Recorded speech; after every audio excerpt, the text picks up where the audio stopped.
everyone. Today we are going to discuss about drugs acting on autonomic ganglia. We'll just see the topic in brief, not in much detail. So drugs acting on autonomic ganglia act on both sympathetic and parasympathetic ganglia without specificity and either stimulate or inhibit discharges from postganglionic fibers.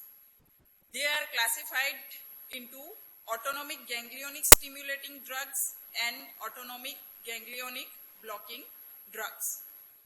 So we know there are two types of autonomic ganglia, sympathetic and parasympathetic.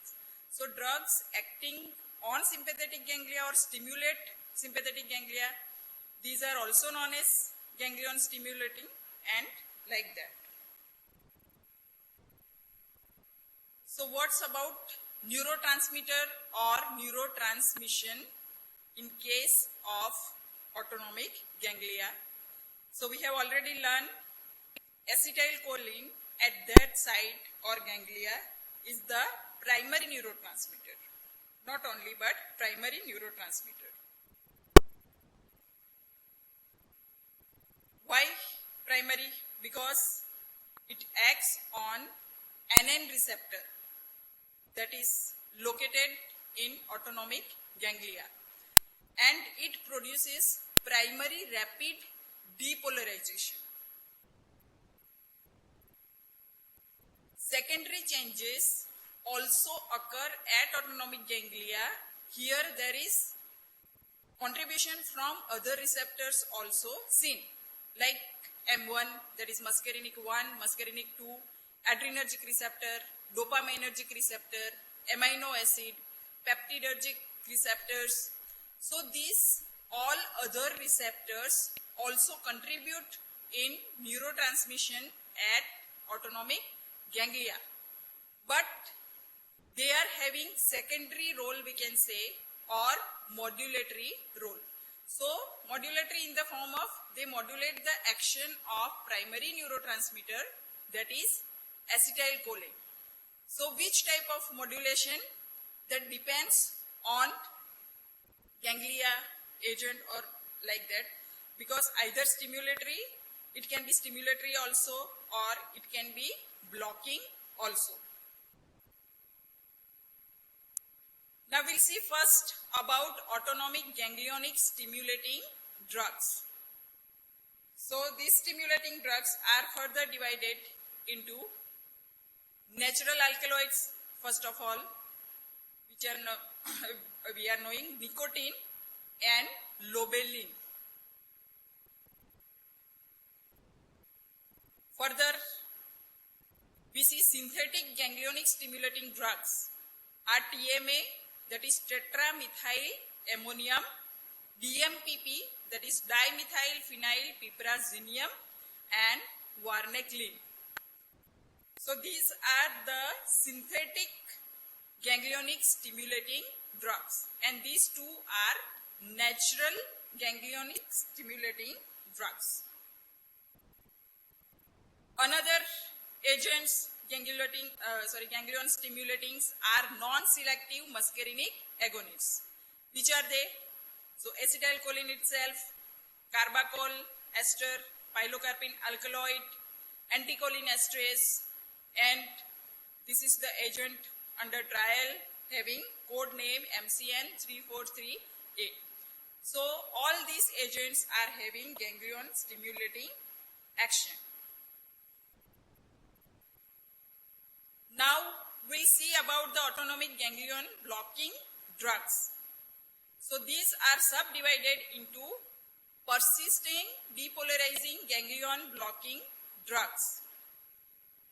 So nicotine in large doses and anticholinesterase in large doses act at ganglion blockers. By which mechanism they produce ganglion blockage? Persistent depolarization. So we have seen nicotine and anticholinesterases. These both agents or drugs having action on ganglia in the form of stimulation also.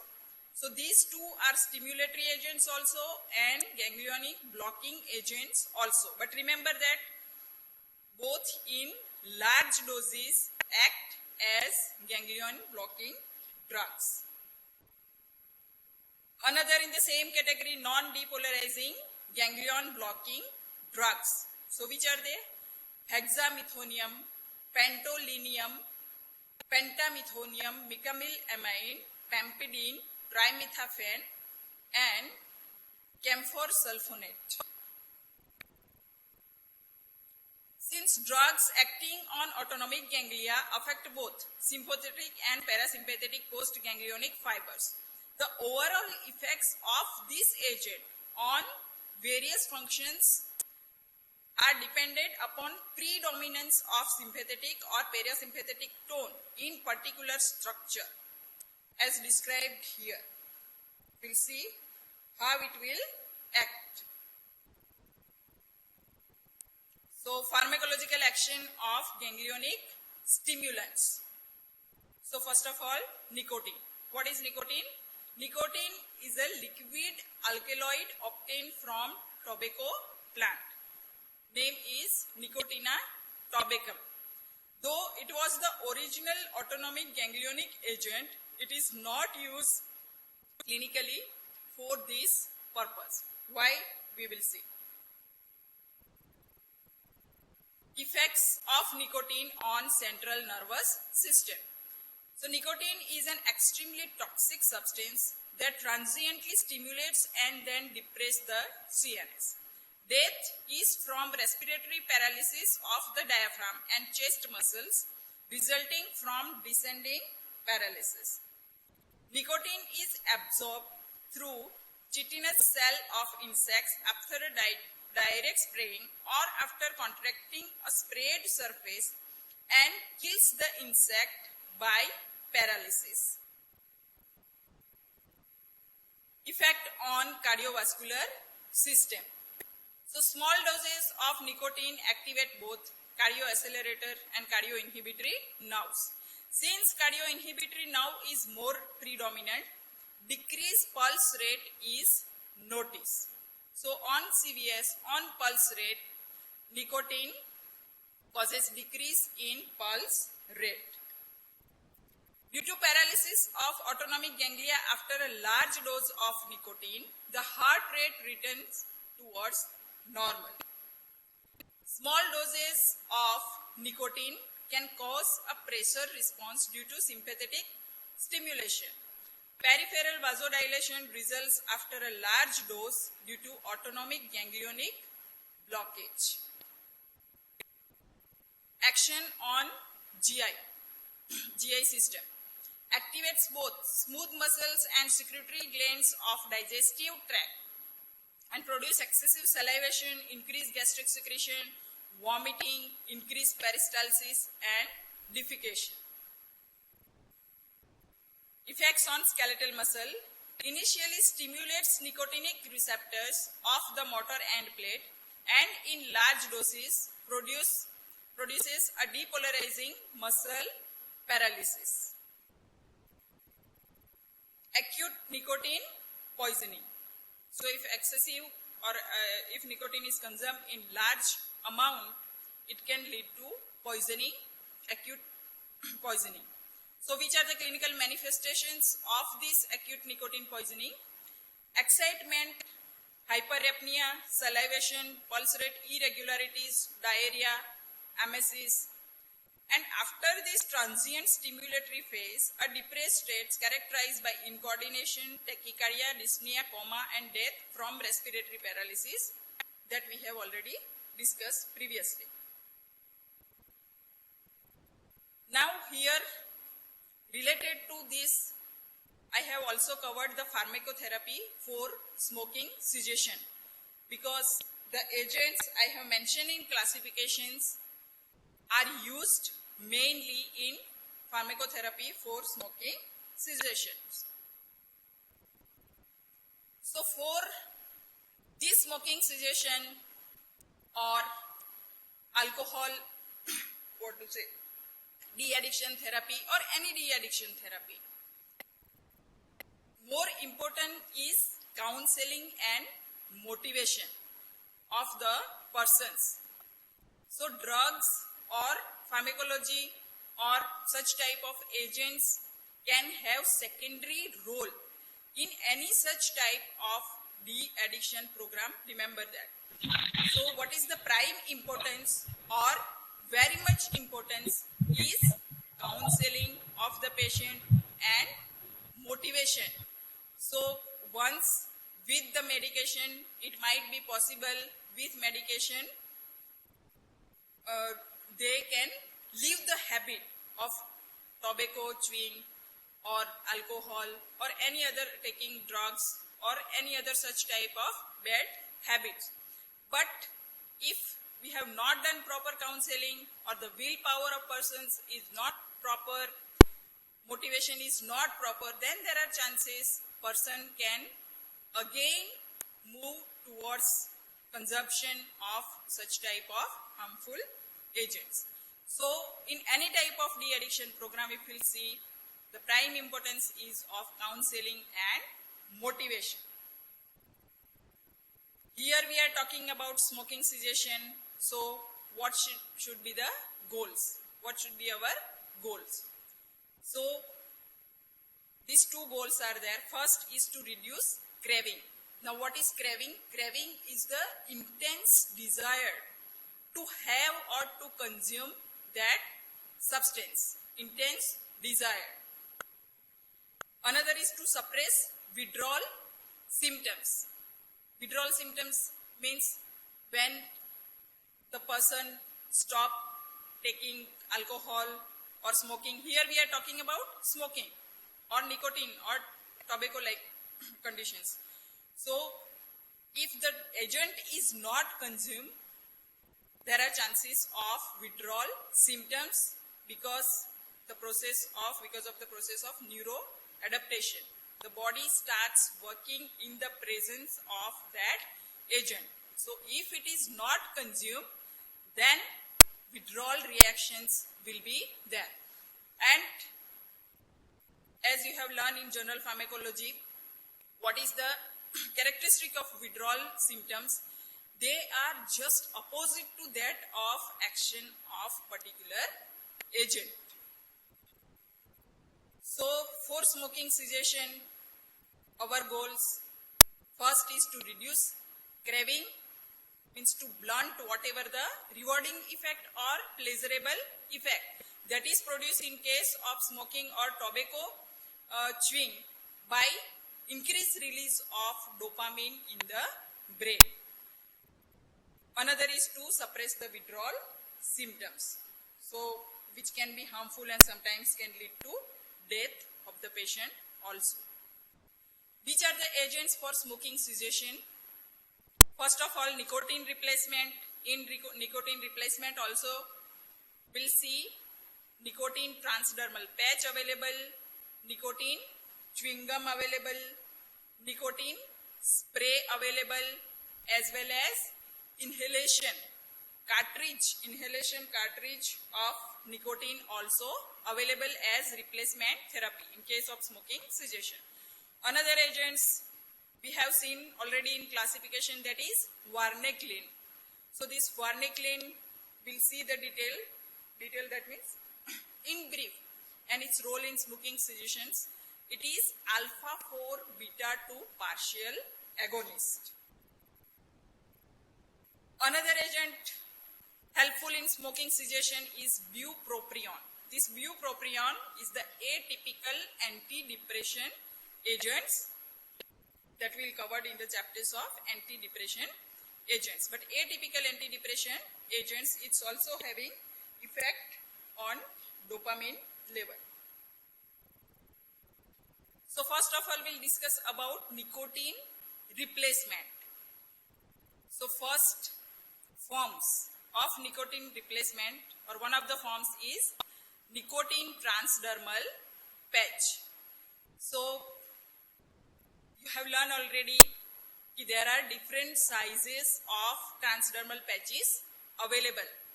Various centimeter square patches available and depends on consumption or requirement. You need to choose the particular size patch. So here they have given the criteria.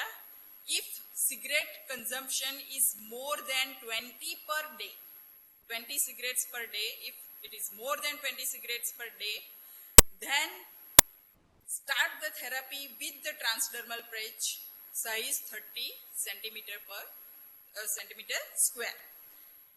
Then gradually, weekly, decrease the dose or size of transdermal patch and see the response of patient. You are knowing various sites of application of transdermal patches, thighs or buttocks or forearm.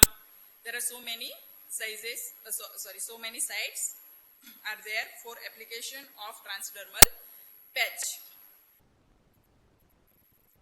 Now nicotine chewing gum. So this type of chewing gum available in any medical stores or any other grocery stores also. So a patient can take it easily, but it's better if it is taken after proper guidance or consultation. So here also the criteria in which dose and how to start chewing gum. So more than 20 cigarettes per day consumption is there, then start the chewing gum in the strength of 4 milligram initially. Then after 4 to 5 days or after a week, reduce the dose to 2 milligram and then 1 milligram chewing gum tablet is given. So procedure, chewing gum, all of us are knowing how to take the chewing gum. We have to chew inside the, person has to chew inside the mouth, keep it inside the buccal mucosa or mouth for 30 minutes. And then systemic effect will be there. Another form of nicotine replacement, that is nasal spray of nicotine. So directly nasal spray also available. Direct lung penetration is there. Systemic absorption will be there. Immediate effect will be there. Now I would like to say, okay, one more preparation for nicotine replacement, that is inhaler with nicotine cartridge. So here, what is the difference in all consumption of all these formulations for nicotine replacement? We can see these two formulations, nasal spray and inhalation. When we prescribe these two formulations to the persons for smoking cessations, you have to have extra precautions. Why? Because with patch and chewing gum, what will happen? No withdrawal reaction will be there and blunting effect on rewards or pleasurable effects will be there. So person will later on leave the habit of smoking. What happened here in case of spray and inhalation, immediate action will be there, peak effect will be there. So peak effect is not seen here with patch and gum. But with spray and inhaler, peak effect will be there, that will give the kick to the person because of release of dopamine and we can say rewarding effect will be there.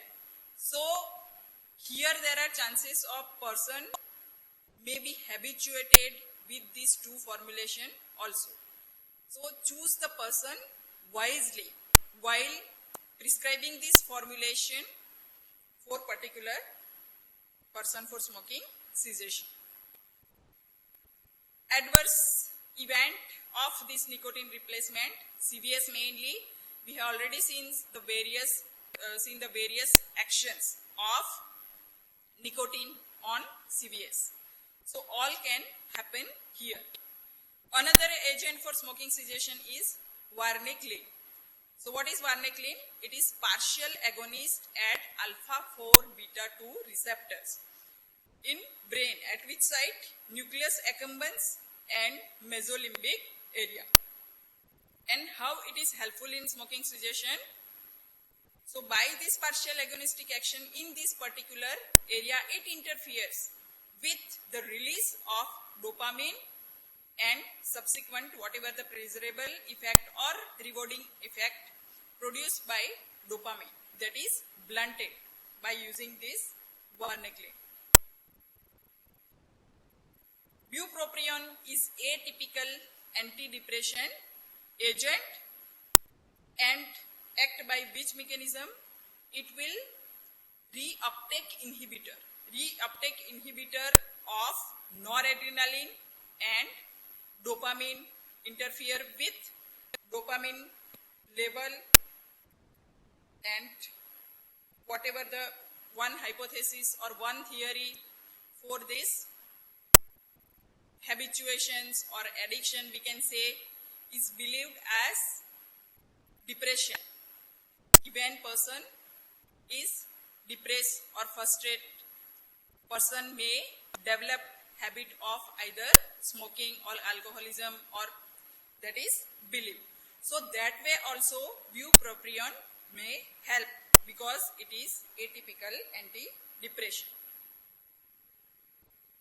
Now coming to the ganglion blockers. Small doses of nicotine can stimulate autonomic ganglion cells, and large doses can block the transmitter functions of ACH at the same sites that we have already discussed. Nicotine and anticholinergics, small doses act as ganglion stimulating agents and large doses act as ganglion blockers. This thing also we have seen, originally believed that ganglionic neurons have only nicotinic receptors. It has now been demonstrated that secondary excitatory pathway, that is apparently muscarinic and inhibitory catecholaminergic mechanisms, have also been demonstrated.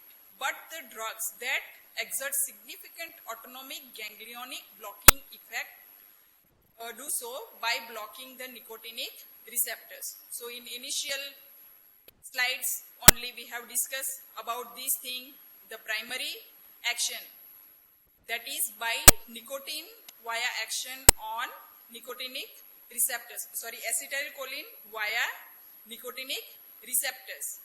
But secondary actions, either excitatory or inhibitory, occurs with various other receptors or neurotransmitters also, which are having modulatory role.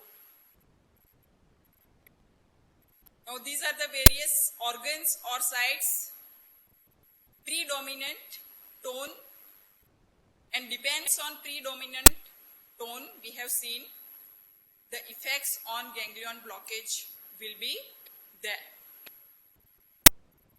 So if we discuss about CVS, then arteriole first of all, sympathetic tone is predominant.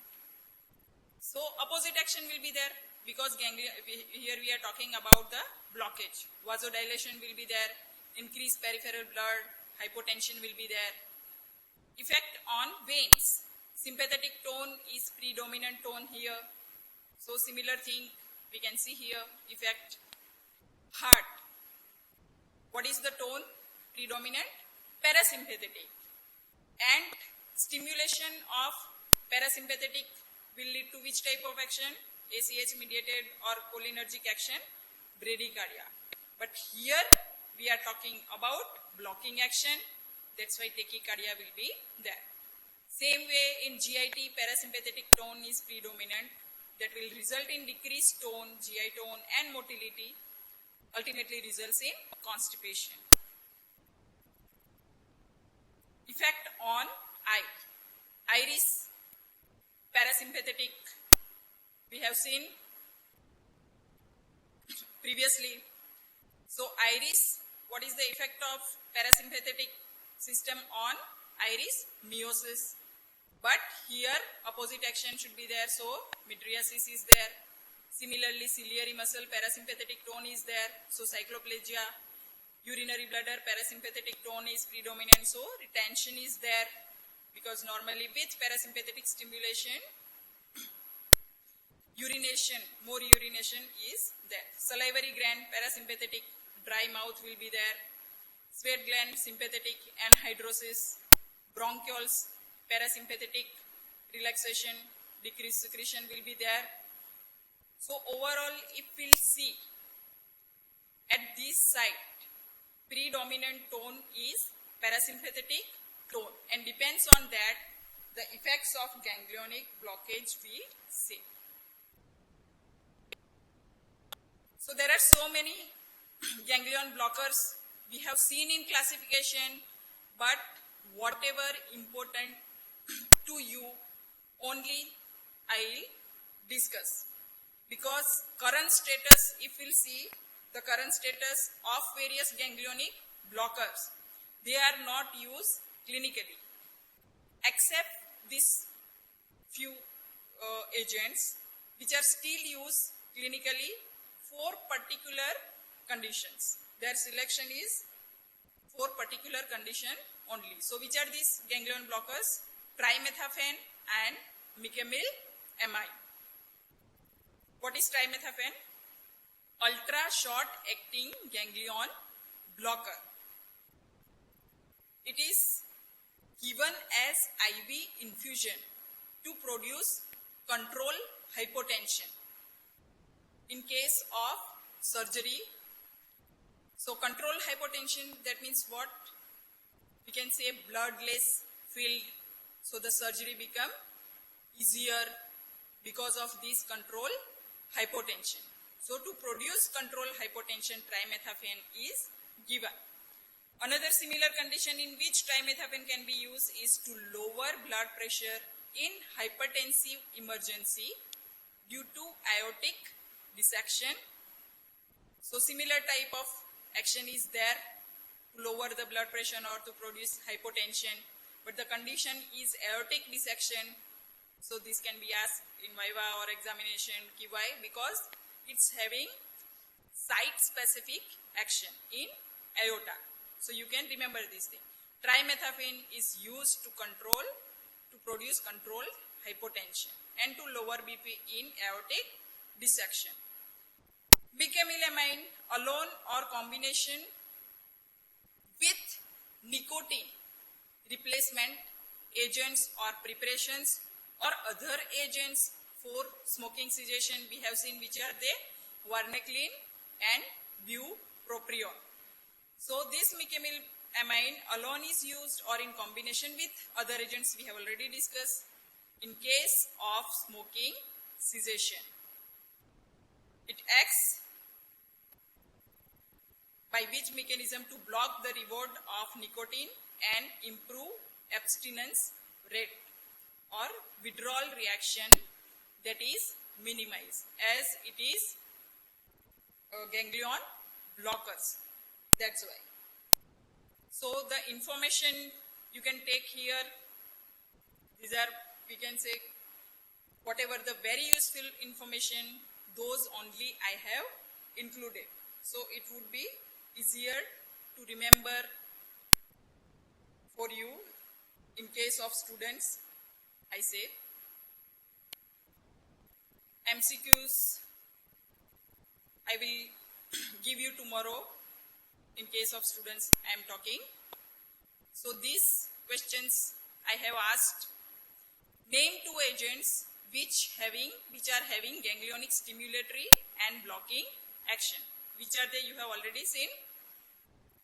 As nicotine in large doses and anticholinesterase in large doses. Nicotine replacement therapy, which are the options or which are not. So you are already knowing about the gum, patch, spray and inhalation cartridge. Which type of formulations required? Precautions while prescribing or while given to the patient. Spray and inhalation. Why? Peak effect and all we have already discussed. The agent which can produce control hypotension. So that agent also we have discussed. What is this agent? Trimethophan. agents for smoking cessations. So I'll frame like which of the following is not for smoking cessations, or all, or like that. So for smoking cessations, which are the options? Nicotine replacement therapy, varenicline, bupropion, and ganglion blocker like Mecamil MI. So that's all about today's class. It's very easy to remember and understand. Thank you very much for listening.